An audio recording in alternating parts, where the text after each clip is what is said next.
ஒரு நீண்ட நெடிய காலம் எந்த விதமான நோய் நொடியும் இல்லாமல் நல்ல முறையில் நாம் வாழ வேண்டும் அப்படிங்கிறது தான் அனைவருடைய அதிகபட்ச ஆசையாக இருக்கும். டயாலிசிஸ் ஒருத்தரோட வாழ்க்கையை நீட்டித்து கொடுக்கும் ஒரு முறையாக இருக்கலாம். ஆனால் அதனால் ஏற்படும் துன்பங்கள் மிகவும் அதிகம்.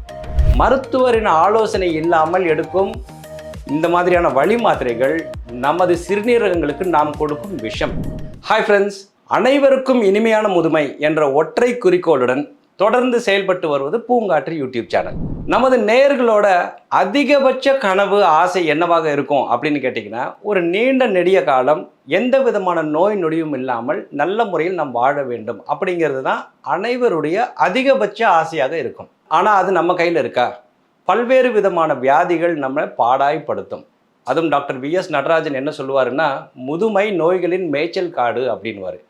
ஒரு முதுமை பருவம், அதாவது ஒரு 50-60 வயதை கடந்தாலே நம் உடலில் பல்வேறு விதமான உபாதைகள் நம்மளை துன்பத்திற்கு உள்ளாக்கும். இதில் பல வியாதிகள் நம்ம கையில் இல்லை, அழையா விருந்தாளிகள் போல நம்மை வந்து சேரும், நம்மை மிகுந்த துன்பத்திற்கு உள்ளாக்கும், பல சமயங்களில் உயிரையும் மாய்க்கும். ஆனால் இதில் குறிப்பிட்ட சில வியாதிகள், அதை தவிர்ப்பது நம்ம கையில் தான் இருக்குது. அதை தவிர்க்க வேண்டிய வேலைகளை நாம் சரியான நேரத்தில் செய்யலை அப்படின்னா எந்த மாதிரியான துன்பத்திற்கு அந்த நோய்கள் நம்மை உள்ளாக்கும் அப்படிங்கிறத பற்றி தான் இன்றைக்கி பார்க்க போகிறோம். அதுலேயும் குறிப்பாக பார்த்திங்கன்னா, இப்போ ஒருவருடைய சிறுநீரகங்கள் பழுதடைந்து விட்டது அப்படின்னா அவங்களுக்கு டயாலிசிஸ் செய்வதை தவிர வேறு வழி இல்லை. ஒரு வாரம் கூட நம்ம டயாலிசிஸ் செய்யாமல் இருந்துட்டோம் அப்படின்னா அவர் இந்த உலகை விட்டு சென்று விடுவார்.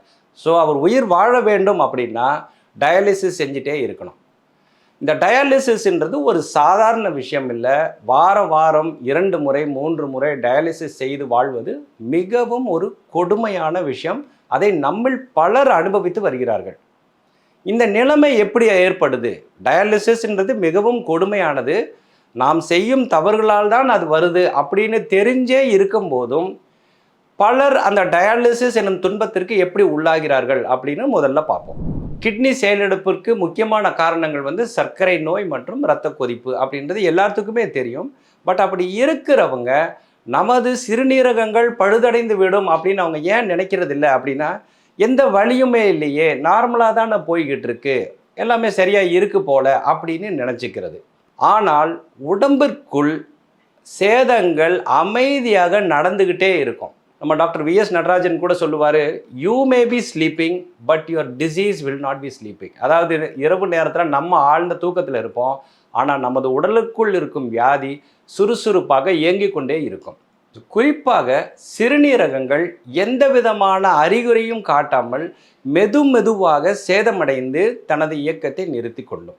இந்த வீடியோவில் நம்ம என்ன பார்க்க போகிறோம் அப்படின்னா, நமக்கு ஏற்பட்டுள்ள நோய்களை நாம் எப்படி தவறாக நிர்வாகம் செய்வதால் கிட்னி ஃபெயிலியர் மெல்ல மெல்ல வந்தடைகிறது, டயாலிசிஸை நாம் ஏன் தவிர்க்க வேண்டும் அப்படிங்கிறத பற்றி இந்த வீடியோவில் பார்க்கலாம். நாம் உடலில் இருக்கும் உறுப்புகள் அனைத்துமே முக்கியமான உறுப்புகள் தான். அதில் மிக முக்கியமான உறுப்புகளில் ஒன்றான சிறுநீரகங்கள் என்னென்ன மாதிரியான வேலையை செய்யுது அப்படின்னு பார்த்தீங்கன்னா, முதலாவதாக நாம் உடலில் உள்ள கழிவுகளை அது வெளியேற்றுகிறது, இரத்த அழுத்தத்தை கட்டுப்படுத்துகிறது, உடலில் உப்பு நீர் சமநிலையை பாதுகாத்து வைத்திருக்கிறது, இரத்த சோகை வராமல் நமது உடலை பாதுகாக்கிறது. இவ்வளவு முக்கியமான கிட்னியை டேமேஜ் செய்கிறதுல முதலாவது இடத்துல இருக்கிறது சர்க்கரை நோய். நமக்கு சர்க்கரை நோய் இருக்குது அப்படின்னா அதை சரியாக கண்ட்ரோல் பண்ணி வைக்காமல் இருக்கிறது, வேளைக்கு சரியான மாத்திரைகளை எடுக்காமல் இருப்பது, HbA1c பரிசோதனைகளை செய்யாமல் இருப்பது, சர்க்கரையை கட்டுப்பாட்டில் வைக்காமல் இருந்தோம் அப்படின்னா அது மெதுவாக நமது கிட்னியில் உள்ள இரத்த நாளங்களை அழித்து விடும். அடுத்ததாக சிறுநீரகங்களை பாதிக்கும் மிக முக்கியமான வியாதி என்ன அப்படின்னு பார்த்தீங்கன்னா, உயர் இரத்த அழுத்தம். நம்மள நிறைய பேருக்கு உயர் இரத்த அழுத்தம் இருக்குது அப்படிங்கிறதே தெரியாமல் இருப்போம். தெரிஞ்சிருந்தாலும் அது கண்ட்ரோலில் தான் இருக்கும், ஒன்றும் பிரச்சனை இல்லை அப்படின்னு சொல்லி அலட்சியமாக மாத்திரைகளை சரியாமல் எடுக்காமல் இருப்பாங்க. இந்த மாதிரி இருக்கும்போது, உயர் இரத்த அழுத்தம் அதிகமாக இருக்கும்போது கிட்னிக்கு போகிற இரத்த ஓட்டத்தை அது தடுக்கும். மூன்றாவது முக்கியமான காரணம் என்ன அப்படின்னு பார்த்தீங்கன்னா, இது எல்லோருமே அவங்க வாழ்நாளில் செஞ்சுக்கிட்டு இருப்பாங்க. அது என்ன அப்படின்னா, வலி மாத்திரைகள், இந்த பெயின் கில்லர்ஸ் அப்படின்னு இருக்கு இல்லைங்களா. குறிப்பாக நமக்கு பல் வலி இருக்குது, இல்லை ஒரு வயிற்று வலி இருக்குது அப்படின்னா சகஜமாக நம்ம என்ன பண்ணுறோம், கடைக்கு போய் ஒரு பெயின் கில்லரை வாங்கி போட்டுக்கிறோம். மருத்துவரின் ஆலோசனை இல்லாமல் எடுக்கும் இந்த மாதிரியான வழி மாத்திரைகள் நமது சிறுநீரகங்களுக்கு நாம் கொடுக்கும் விஷம். அடுத்ததாக இருக்கக்கூடிய ஒரு சிறு பிரச்சனை என்ன அப்படின்னு பார்த்தீங்கன்னா, சிறுநீரக கற்கள். நிறைய பேர் என்ன பண்ணுவாங்கன்னா, அது பெரிய தொந்தரவு கொடுக்கல அப்படின்னு சொல்லிட்டு அதை அப்படியே விட்டுருவாங்க. ஆனால் நாளடைவில் இந்த சிறுநீரக கற்கள் உங்களது சிறுநீரகங்களை மிக வெகுவாக பாதிக்கும். இதில் இருக்கக்கூடிய ஒரு ஆபத்து என்ன அப்படின்னா, இந்த சிறுநீரகங்கள் செயலெடுத்துக்கிட்டே வருது அப்படிங்கிறது நமக்கு ஆரம்ப கட்டத்தில் எந்த அறிகுறியுமே நமக்கு இருக்காது. எல்லாம் கைமீறி போனதுக்கப்புறம் தான் அறிகுறிகள் தென்படும். அதில் முக்கியமானது என்ன அப்படின்னா, முகம், கை, கால்களில் வீக்கம். இது நிறைய பேருக்கு நம்ம பார்க்குறோம். சாதாரணமாக யாரையோ பார்த்துட்டு இருப்போம், அவங்க பாதங்களை பார்த்தோம்னா அங்கே வீக்கம் இருக்கும். அதே மாதிரி அதிகமான சோர்வு, அப்புறம் மூச்சு திணறல், சிறுநீரின் அளவு வெகுவாக குறைவது. இது எல்லாம் தான் நமது சிறுநீரகங்கள் பாதிக்கப்பட்டுள்ளது அப்படிங்கிறத நமக்கு காட்டும் அறிகுறிகள். இந்த ஒரு ஸ்டேஜுக்கே நம்ம வந்துட்டோம் அப்படின்னா இதுக்கு ஒரே தீர்வு டயாலிசிஸாக தான் இருக்கும். அதுக்கும் மேலே போனோம்னா கிட்னி டிரான்ஸ்பிளான்ட். இந்த டயாலிசிஸ் அப்படிங்கிற ஒரு சூழ்நிலைக்குள்ள, ஒரு தேவைக்குள்ள நாம் தள்ளப்படக்கூடாது அப்படிங்கிறதுக்கு தான் இந்த வீடியோவை நம்ம பதிவு பண்ணுறோம். டயாலிசிஸ் அப்படிங்கிறது ஒரு சாதாரண விஷயம் இல்லைங்க. நம்ம அதை பார்க்கல, நமக்கு தெரிஞ்சவங்க யாருக்குமே டயாலிசிஸ் செய்யலை அப்படின்னாங்கன்னா நமக்கு அதை பற்றி தெரியாது. பட் யாராவது ஒருவர் வாரந்தோறும் டயாலிசிஸை எடுத்துக்கொண்டிருக்கிறார் அப்படிங்கிற அவங்ககிட்ட சில நேரம் நீங்கள் பேசி பார்த்தீங்கனாலே தெரியும் அது எவ்வளவு கஷ்டம் அப்படின்னு. வாரத்திற்கு 2-3 முறை நாம் டயாலிசிஸ் செஞ்சுக்கணும். ஒரு டயாலிசிஸும் 4 மணி நேரம் ஆகும். கைகளில் அந்த டயாலிசிஸ் செய்வதற்கான அந்த உபகரணங்களை கையில் பஞ்சர் துளையிட்டு அதை பர்மனண்ட்டாக பொருத்தி வச்சுருப்பாங்க. நீங்கள் அதோடையே வாழ்ந்துக்கிட்டு இருக்கணும். நம்ம எப்போமாவது நமக்கு ட்ரிப்ஸ் கொடுக்குறாங்க அப்படின்னா அதே நமக்கு அவ்வளவு அசௌகரியத்தையும் வலியும் கொடுக்குதுன்னும் போது பர்மனண்ட்டாக கையில் அந்த துளையுடனேயே நம்ம இருக்கணும் அப்படின்றது எப்படி இருக்குன்னு யோசிச்சு பாருங்கள். இது எல்லாத்துக்கும் மேலே பொருளாதார செலவு. ஒரு டயாலிசிஸும் ஒரு 2000-3000 ஆரம்பித்து அதுக்கு மேலே வரைக்கும் போகும். நீங்கள் எந்த சென்டருக்கு போகிறீங்கன்றதை பொறுத்து. ஸோ இவ்வளவு செலவாகும்.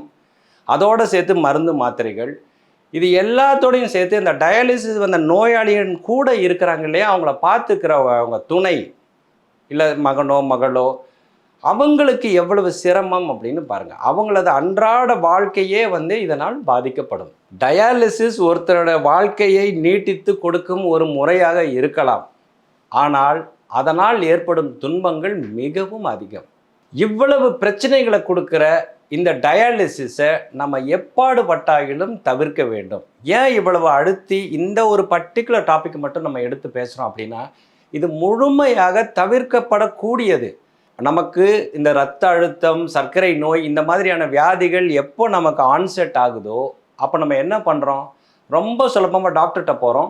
அவர் மருந்து மாத்திரைகளை எழுதி கொடுக்குறாரு, அதை சாப்பிட்டுக்கிட்டே வரோம். ஒரு 30 வருடங்களாக நீங்கள் மருந்து சாப்பிட்டிங்கன்னா அது உங்கள் உடம்பை எந்த நிலையில் கொண்டுட்டு போய் வைக்கும்? எல்லா மாத்திரைகளுக்கும் பக்க விளைவுகள் நிச்சயமாக உண்டு. இதை மருத்துவர்களே சொல்கிறாங்க. இந்த மாத்திரையை சாப்பிடுங்க, இது எந்த பக்க விளைவும் இல்லை அப்படின்னு சொல்கிறாங்க அப்படின்னா அது பொய் சொல்கிறாங்கன்னு அர்த்தம். ஸோ 30 வருடங்களாக மருந்து நம்ம சாப்பிட்டுக்கிட்டே இருந்தோம்னா நம் உடலில் உள்ள உறுப்புகள் எப்படி பாதிக்கப்படும்?